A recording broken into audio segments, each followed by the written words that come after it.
Louvado seja o Senhor, Ele tem nos alimentado com a sua palavra. Hoje vamos iniciar a leitura do livro O Propósito de Deus. Autor, Witness Lee. Livro da editora Árvore da Vida. Capítulo 1. O propósito eterno de Deus. O propósito eterno de Deus em todo o universo tem dois aspectos. Primeiro, Deus deseja expressar-se a si mesmo por meio de um corpo de seres humanos.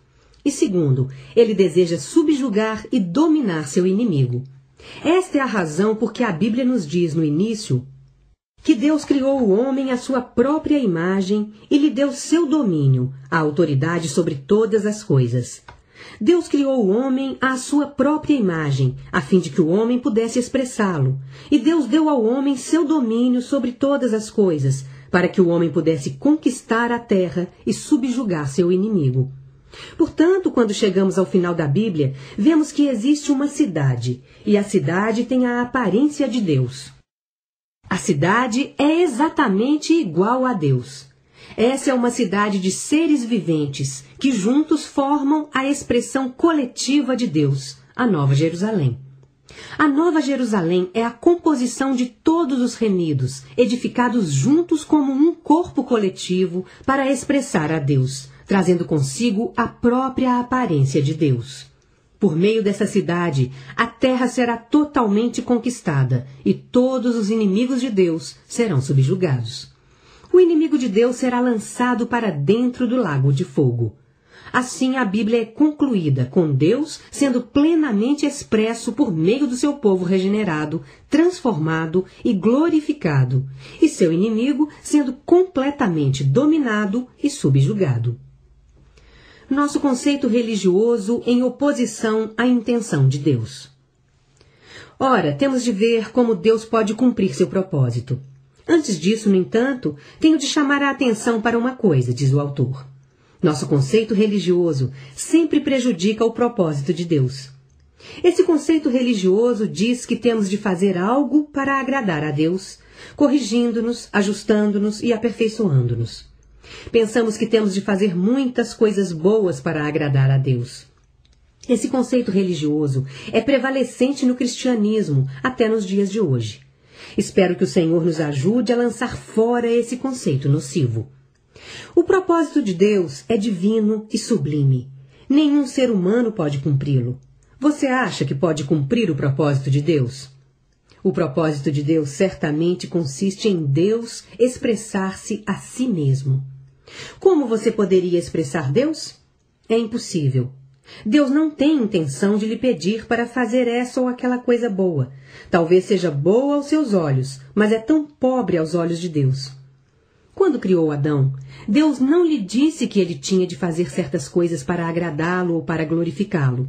Em vez disso, Deus pôs o homem diante da árvore da vida e lhe disse que tomasse cuidado para comer a coisa certa.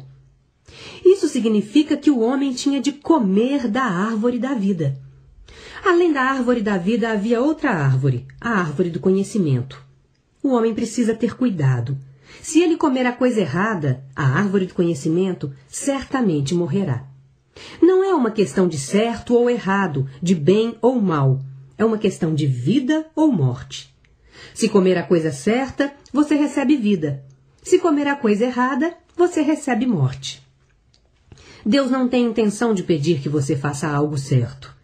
A coisa certa e a coisa errada estão em diferentes categorias, segundo o nosso conceito. Mas para Deus, tanto o certo como o errado está na mesma categoria. A árvore da vida é uma categoria, e a árvore do conhecimento do bem e do mal é outra. Portanto, Deus classifica o bem e o mal na mesma categoria. Você pode pensar religiosamente que o bem que você faz realmente é bom, mas Deus diz, o seu bem é tão ruim quanto o seu mal. Nunca acredite seu bem em sua conta. Sempre debite seu bem em sua conta, assim como debite seu mal. O bem e o mal não estão do lado do crédito, mas do lado do débito. Deus não tem intenção de se preocupar com o bem ou o mal. A intenção de Deus é somente se preocupar com a vida. Tudo o que você precisa é de vida. Usemos um cachorro como ilustração. Seja ele um cachorro bom ou um cachorro mau, ele ainda é um cachorro. Seja desobediente ou comportado, ele ainda é um cachorro. Seja sujo, ele é um cachorro. Seja limpo, ele ainda é um cachorro. Sua vida e natureza não mudaram. Do mesmo modo, sejamos bons ou maus, nossa vida e natureza ainda são as mesmas. Esta é a razão por que temos de renunciar ao conceito religioso. A intenção de Deus é poder entrar no homem como uma outra vida para ser a vida desse homem. Deus não tem intenção de pedir que você faça o bem, assim como não tem intenção de pedir que faça o mal. Sua intenção é simplesmente pedir que você o aceite como vida. Somente Ele, como a vida dentro de nós, pode expressar-se a si mesmo.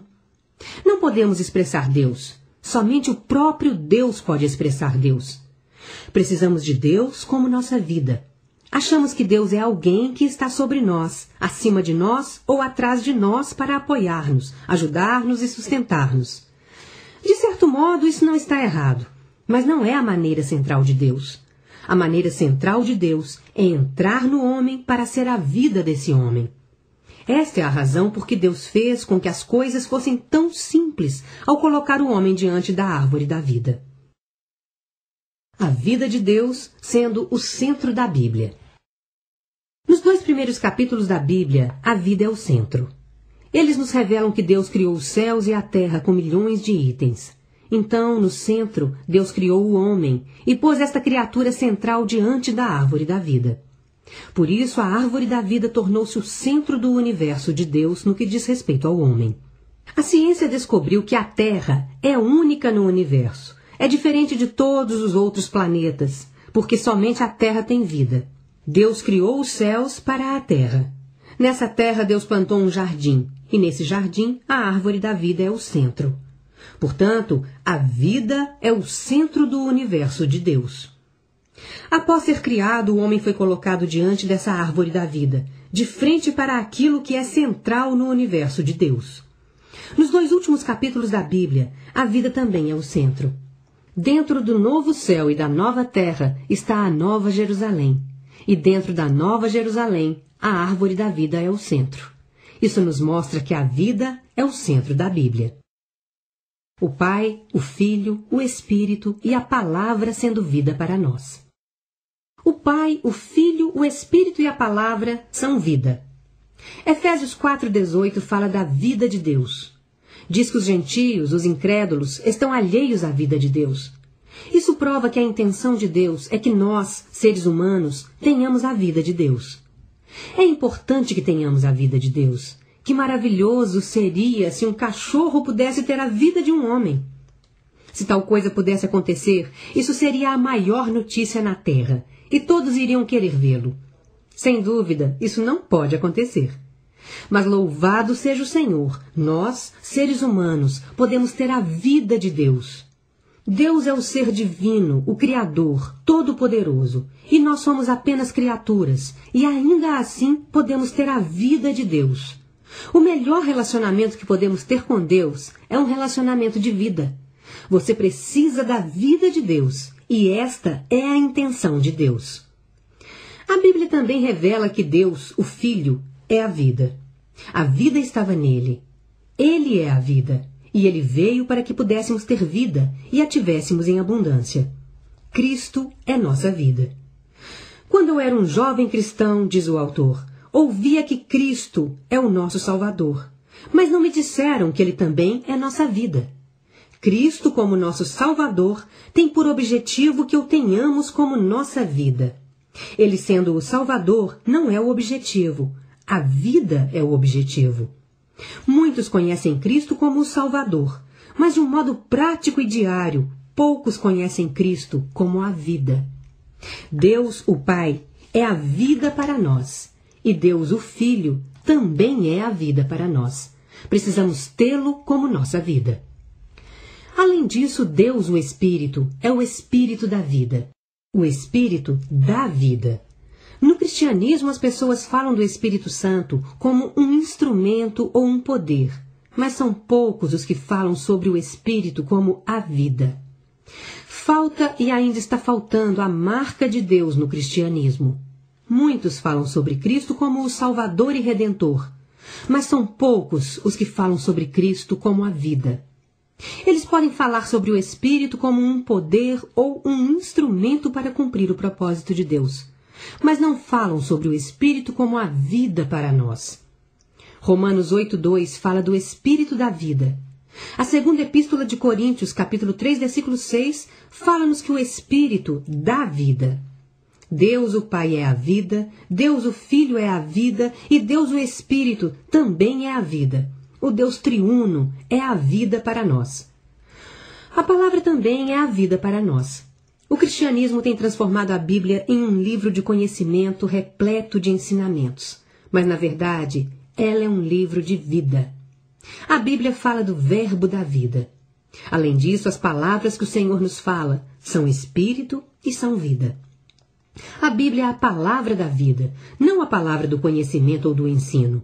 Foi dito a Pedro que fosse ao povo e lhes falasse as palavras desta vida, não as palavras do ensino, da doutrina ou do conhecimento.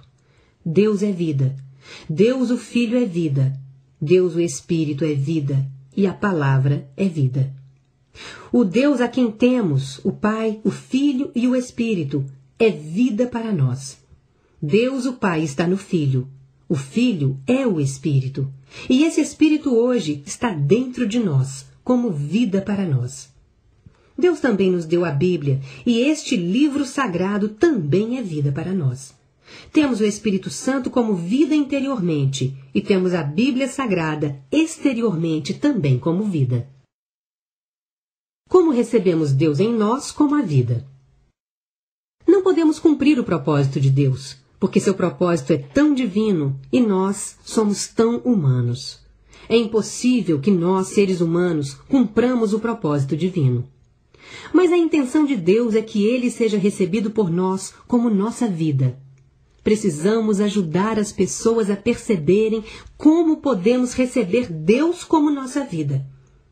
Deus, o Pai, está no Filho, o Filho é o Espírito e o Espírito está dentro de nós.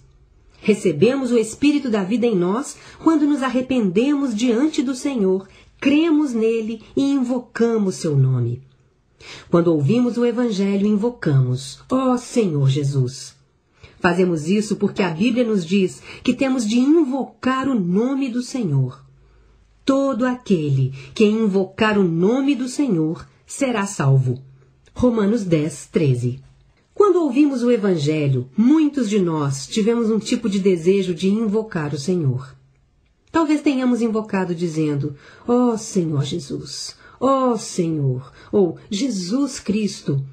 Quando você invoca o nome do Senhor Jesus, isso está de acordo com a Bíblia e está de acordo com a inspiração dentro de você. O Espírito Santo dentro de você é absolutamente um com a Bíblia Sagrada fora de você.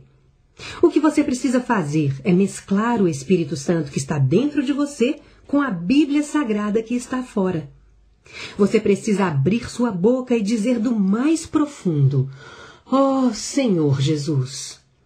Aqui está o princípio de como mesclar o Espírito com a Bíblia, fazendo da Bíblia Sagrada uma com o Espírito Santo. Por fim, a palavra é o Espírito e o Espírito é a palavra. Efésios 6:16. O Espírito é a pessoa consumada da deidade, porque o Pai está no Filho, o Filho é o Espírito e o Espírito entra em nós. A Bíblia é o sopro de Deus. Toda a Escritura é inspirada por Deus. O sopro de Deus também é o Espírito. Portanto, temos o Espírito Santo dentro de nós como a pessoa consumada da deidade. E temos a Bíblia em nossas mãos, ambas as coisas como o sopro de Deus. Esses dois itens esperam que invoquemos o nome do Senhor. Esta é a razão por que precisamos orar e ler. Orar e ler é a melhor maneira de invocar. Orar é expressar algo do Espírito que habita em nós. Ler é repetir o que está escrito na Bíblia Sagrada. Precisamos do orar e do ler mesclados como uma só coisa, ou seja, orar e ler ao mesmo tempo. Esta é a melhor maneira de mesclar o Espírito Santo com a Bíblia Sagrada em um só, E esta é a melhor maneira de fazer com que a Bíblia Sagrada seja uma com o Espírito Santo. Por meio do orar-ler, por meio do mesclar da Bíblia com o Espírito como um, recebemos Deus em nós repetidas vezes. Nós o desfrutamos como nosso alimento. Meu encargo não é lhe passar mais um conhecimento, diz o autor. Meu encargo é mostrar-lhe o modo eficaz pelo qual você pode desfrutar de Deus, pelo qual você pode receber Deus em você, não somente como a vida, mas também como o suprimento de vida. O que você precisa hoje é somente receber Deus em você repetidamente. Tudo o que precisamos é do Deus triuno. Deus o Pai, Deus o Filho e Deus o Espírito. Não pense que a Bíblia é um livro de conhecimento. A Bíblia é a corporificação do sopro divino. O sopro divino está condensado na Bíblia. A intenção de Deus não é transmitir conhecimento por meio da Bíblia. A intenção de Deus é transmitir-se a si mesmo por meio da Bíblia. Recebemos Deus em nós por meio da Bíblia quando oramos e lemos. Quanto mais você lê a Bíblia e ora os versículos, a palavra, mais você inspira Deus. Quanto mais você ora e lê, mais você bebe dele. Quanto mais você ora e lê, mais você come dele. Em outras palavras, quanto mais você ora e lê, mais você o recebe. Quando Deus entrar em você, Ele fará muitas coisas. A vida divina opera dentro em nós muitas coisas para cumprir o propósito de Deus. Precisamos lançar fora o conceito religioso e voltar para o conceito de Deus. O que precisamos é simplesmente receber Deus, e para recebê-lo devemos mesclar o Espírito Santo com a Bíblia Sagrada como um só. Então, poderemos desfrutar de todas as riquezas da Deidade como nossa vida e como nosso suprimento de vida. Ler com oração. Gênesis capítulo 2, versículo 9, Efésios capítulo 4, versículo 18, João capítulo 1, versículo 4, capítulo 11, versículo 25a, capítulo 10, versículo 10b, Colossenses capítulo 3, versículo 4a, Romanos capítulo 8, versículo 2a, 2 Coríntios 3, versículo 6, Atos capítulo 5, versículo 20, João capítulo 6, versículos 63, 35, 57, capítulo 7, versículos 37, 38, capítulo 20, versículo 22, 1 Coríntios capítulo 3, versículos 6 e 7, capítulo 10, versículos 3 e 4, capítulo 12, versículos 13 e 3, capítulo 1, versículo 2, Apocalipse, capítulo 2, versículo 7b, capítulo 21, versículo 6, capítulo 22, versículos 1 e 2.